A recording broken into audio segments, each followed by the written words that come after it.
if you follow the geopolitical change, and no one should be surprised that today, among the international community members, everyone is very concerned regarding the fate, not just for any country in particular, it's about the fate of the world. We're looking at the war in Ukraine and looking at the war between Israel and the Hamas, and of course, among the continent of Africa, and there are some countries are also undergoing this uncertainty and the political turmoil. How should we understand the modern day wars at this moment? I think the better question we should ask is, why are we as humans are so addicted into wars and conflict? What are we trying to get? We're in the year of 2024. And now, when we look at the international wars and conflict, it's not just about the casualty that we see on the daily basis. It's not just about the dictatorship the countries are trying to going through, but it's more about, I guess the word is called transformation. But deep down in us, we still need to ask the question, what are the purposes of wars today? And from the historical perspective, even we can trace it all the way back to the Paleolithic age or even Neolithic age. What is the correlation? Well, ladies and gentlemen, it's my great honor to invite our distinguished speaker, who is the Professor Richard Overy.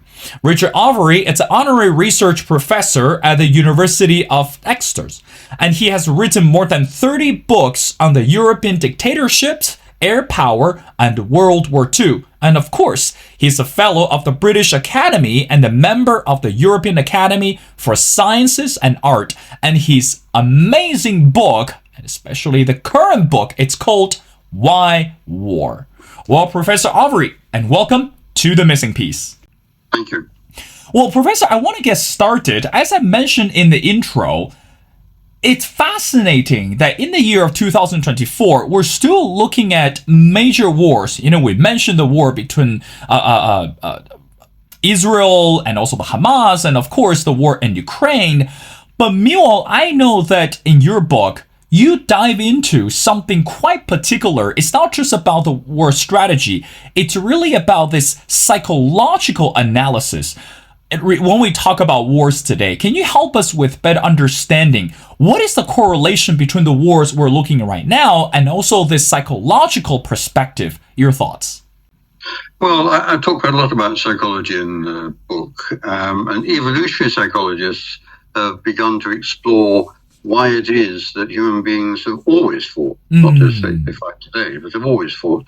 And they've come to the conclusion that this became an adaptation for humans, became something that was psychologically normative, that in certain circumstances, the males usually of any community would have to engage in warfare or some form of warlike violence. And they argue that this is something deeply embedded in human evolution, and it's never gone away. If you look at the last 5,000 years of recorded history, it's a history of war. It never disappears, and it hasn't disappeared today. And we can see, I think, even today, that there is kind of psychological commitment to the idea that war is one of those things you might have to engage in, that war might be one of the ways of achieving survival or security. Professor, let's talk about the word ideology. I mean, again, I'm not a political scientist, and nor am I a psychologist. But when we look at the wars and look at the crisis and also the conflict around the world, too often we tend to link them with the word ideology. So in other words, this has a lot more to do with changing the minds of the people and also allow the citizens to understand the real purposes of invasion and also the real purposes for justice. But from your perspective, again, in your book, how should we understand the word ideology, and why is that so important today when we look at the intricacy and also the complication of the wars today? Go ahead. Well, I think that ideology is often exaggerated as a cause of war. Of course, we can look right back again through history, and we can find that belief, perhaps, rather than ideology, religious belief quite often, played a very important part in explaining conflict. In the 20th century, of course, ideology has always been seen as a critical factor. The war between Germany and the Soviet Union and so on, the Cold War between the United States and the Soviet Union. I think much more often we're really using ideology to mask what is insecurity, fear, frustration, uncertainty about how other states will behave. And it's perfectly possible for two states ideologically opposed to live side by side without going to war. Just as it's perfectly possible for ideology to be mobilized as the reason why you're going to war. But quite often it is really about political issues, about security, it's about power seeking, it's about resources, not necessarily about ideology. I think this is something we overplay when we're trying to explain the causes of war. But again, let's go back to your explanation to the word ideology. I mean, again, correct me if I'm wrong. Let's say we're looking at the war in Ukraine, and again, we're looking at this power battle between Vladimir Putin and versus the Ukrainian government. But meanwhile, again, according to the media and also according to the reliable source, that when we talk about Putin actively implements ideological concept upon the citizens, and of course through the lens of media, and let the whole world to understand why Ukraine is supposed to be part of Russia. I mean, again, this is not just about this territorial dispute. He started with this mental preparation. He started with this ideological implementation. Why do you think it's still working today, particularly for some of the political extremists or even for some of the economic extremists to buy into such rhetoric when we look at the wars today? What do you say to that? Well, it was sometimes not just rhetoric. I mean, I think in the case of Putin, it is. I mean, he's basically interested in expanding Russian power and producing a secure frontier with NATO. These are political objectives, and they can be dressed up as ideological. But this is not ideology like the Soviet Union. But there are wars fought, which have a strong ideological core. The war fought by Islam, by radical Islam, by Islamic jihad against the West is strongly ideological, just as the West's rejection of Islamic terrorism is also highly ideological. So there's a mix of motives in all wars, and I think that's very much true today as it was true 500 years ago. Ideology will play a part. Sometimes it's a very important part, but only if the people engaged in it really believe it. If it's just used for propaganda purposes, then I think it's not such a significant factor. Let's go back to the book, Professor. Now, I know that in the book, you start to talk about this conflict between hunter and gatherers. I mean, we know, again, as I mentioned in the intro, when we talk about the first type of conflict or wars, we can think about this Neolithic age or Paleolithic age. Simply, it's about the word survival. Again, I believe this is, to coin a modern term, it's more about the Hunger Game, right? So in other words, two tribes are in battle, and then again, they're aiming for the same prey, but meanwhile, only through wars and only through, quote, conflict, that we have a winner and we have a loser. But now today, again, you are a historian and you are an expert. Help us with better understanding. When we look at the war today, when we look at the conflict around the world today, how much does it have something to do with the word survival? Even though for some of the countries, it's more than just the survival. Even if I dare to use the word, is to thrive, is to reclaim, is the social status, etc. What is your explanation for that? Well, yes, you can certainly trace the search for survival right back to Neolithic man.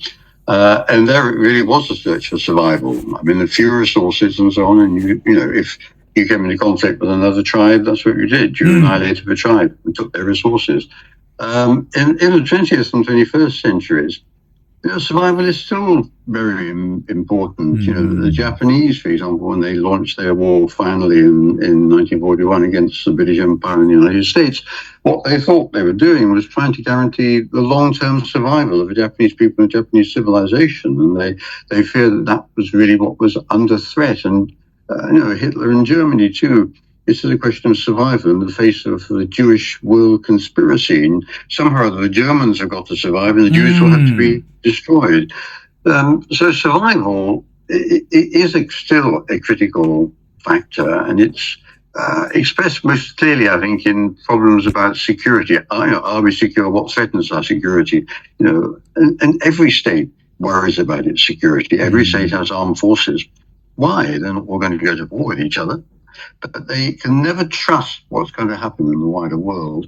So surviving is, if you like, conterminous with the search for security. And that's something which you can trace right back deep into the historic past. But here's the interesting question, Professor. Don't military powers provide security? I mean, again, today we're looking at the major conflict, again, going back, the war in Ukraine, and also we're looking at this territorial dispute between China and also any other countries in Southeast Asia. But one thing that could terrify the West, and especially can send alarming messages to the international community, is when we talk about this military power in China. I understand that you talk about the word insecurity, and of course that it's part of the human being and also a human nature, and also it's part of the whole strategies that to prevent insecurity.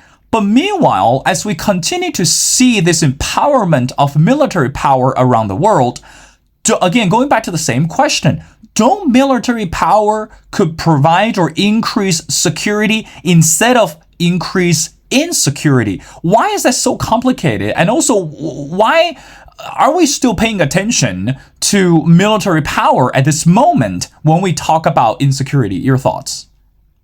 Well, because the irony is that one power's security is another power's insecurity. The more powerful China becomes, the more insecure the United States feels. The more powerful NATO becomes, the more insecure Putin feels. So, there are two sides of the same coin. The military power, you would think, if you had enough of it, could make you feel secure, might even allow you to engage in military adventures of one kind or another. But so often, people run the risk of war, even though they know that they don't have sufficient military power. The Japanese risk in 1941. Or they feel insecure that somehow or other they've got to have allies, so they've got enough military power. So the outbreak of the First World War, you had to have alliance blocks so you could be sure that you had enough military power. Even then you weren't secure. The only way you're going to be secure is by using them, which is again a paradox, because if you feel you don't feel secure enough, and you feel you'd be more secure if you fought, well, you create all kinds of difficulties for yourself. Germany did not become more secure by 1918. She was defeated and dismembered. This illusion we have that somehow military strength will make us feel more secure. Let's think about nuclear weapons. We now have 6. Nuclear power is probably more because it's not something that powers shout about. Well, the more nuclear powers we have, the less secure we feel, because is somebody going to run amok and use their nuclear weapons? And so you need more and more and more yourself. So the United States and Russia have huge quantity of nuclear warheads, which makes all of us feel insecure. It perhaps makes them feel more secure, but if they use them, it's the end game. We don't achieve anything. So it's a real paradox. This pursuit of security through military power. It's much more likely, in fact, to create conditions of insecurity. Professor, I remember when I was a student in a graduate school, and again, one of the classes that I enjoyed the most was the sociology class. And I remember that my sociology professor, of course, when we talk about human nature, we talk about human beings, I still remember that she mentioned that humans are tribal. So in other words, we tend to associate with each other in groups. Now, with that said, again, going back to this psychological factor you mentioned in the book, we tend to see that people who believe the same ideology or even buy into the same rhetoric, we tend to see each other as our group or what we called in-group. But when we see anyone who tend to disagree with us or tend to challenge our belief or challenge our power, we tend to see them as what they called out-group. So, Professor, from your perspective, when we look at the war today, when we look at the conflicts around the world, how much is it we're still seeing this division between in-group and out-group? And why do you think that today we continue to see that this out-group tend to get enlarged wider and wider, and this in-group tend to become minority? So in other words, let's use US for example. If you believe into this liberal agenda, and you can tend to see that your social networking get larger very easily. But if you buy into this conservative value, or if you buy into this, what we call this conservative belief, that you tend to be seen as an outsider, which, constitutes a smaller number of people. So why do you think this is still happening today? Well, this is social psychology, and I think it's a very important part of our long-term explanation for the nature of war. That there is an automatic human tendency which goes way, way back to the days of early tribal life, where you see yourself as the in-group and you see the out-group as the enemy. In fact, you often dehumanize the enemy. You see the enemy not as virtuous and yourselves as virtuous. And you can see the social psychological mechanism working all the way through history up to the present day. That this idea that somehow or other, the in-group needs to protect itself against the out-group. The out-group is a threat of some kind or other. A classic example might be Hitler's decision to mold the German people into a single folk and have the Jew as the enemy out there. The Jew was a threat, so the Jew had to be destroyed. That's perhaps the most terrible modern example. But we do it all the time. We do it within societies, but more importantly, we do it between different societies so that we very quickly we can turn the out-group society into an enemy. In the First and Second World Wars, these were not natural enemies, but once war broke out, they became an enemy, and you define them as an enemy, almost dehumanized. And that's a critical aspect still of the way in which we think about the world and the way in which we think about other people, the other. And it's not something I think that is easy to get over. If it were, we would collaborate, all of us, easily together. We don't. The temptation, well, let's look at Russia. Putin is to say to the Russian people that the Ukrainians are the other. They're Nazis. They're not to be trusted. They're to be eliminated. And that's a classic example of the way in which social psychology can be used to justify violence. Well, Professor, I want to wrap up our conversation by asking you the last question. Towards the end of the book, that something that you wrote, again, it's quite stunning, and I quote, "If war has a very long history, it also has a future." Now, Professor, help us with better understanding. What does that mean? You're a historian. We look at the wars, modern day war, and also you mentioned about World War II as well. And of course, the whole world has learned so much from the past when we talk about all those devastating wars and conflict. But meanwhile, it says it also has a future. What does that mean when we talk about wars and particularly look at the modernity? And also, how do you think that as human beings, we continue to grasp and to understand the purposes of the wars today? Your final thoughts. Well, most people obviously would prefer there not to be wars, certainly the people who are victims of them. When I say war has a future, it evidently has a future. I'm not going to predict exactly wars between whom. But quite clearly, at the moment, we're living in a world which is devastated by war in Ukraine, Gaza, in Sudan, in Myanmar. The threat of war is widespread. You would be a deluded historian if you said, well, actually, we're moving towards a world where war is going to disappear and we're going to live in a state of perpetual peace. after the fall of communism, some people did start saying that war is obsolescent, we're not going to have wars anymore, and so on. This, to my mind, is nonsense. I mean, I regret it, and I wish we didn't fight, but I think that war is going to be a characteristic of the 21st century as it was in the 20th. Well, again, we don't know what will happen to the future, but one thing we do know that wars are never the solution to any problems. And of course, we continue to pray that in the year of 2024 and so forth, that we're going to see fewer wars, and hopefully we can all sit down, have this peaceful, at least a decent dialogue, and to understand or even cross the barriers. Well, ladies and gentlemen, it's my great honor to speak to Professor Richard Overy. Again, Professor Overy is an honorary research professor at the University of Exeter, and he has written more than 30 books on the European dictatorship, air power, and World War II. And I strongly encourage everyone go online to check out this amazing book, which is called Why War? Well, Professor Overy, thank you so much for your time. It's been a pleasure, and we'd love to have you back on the show for our future episodes as we continue to pay attention to the international matters. So thank you so much for doing this.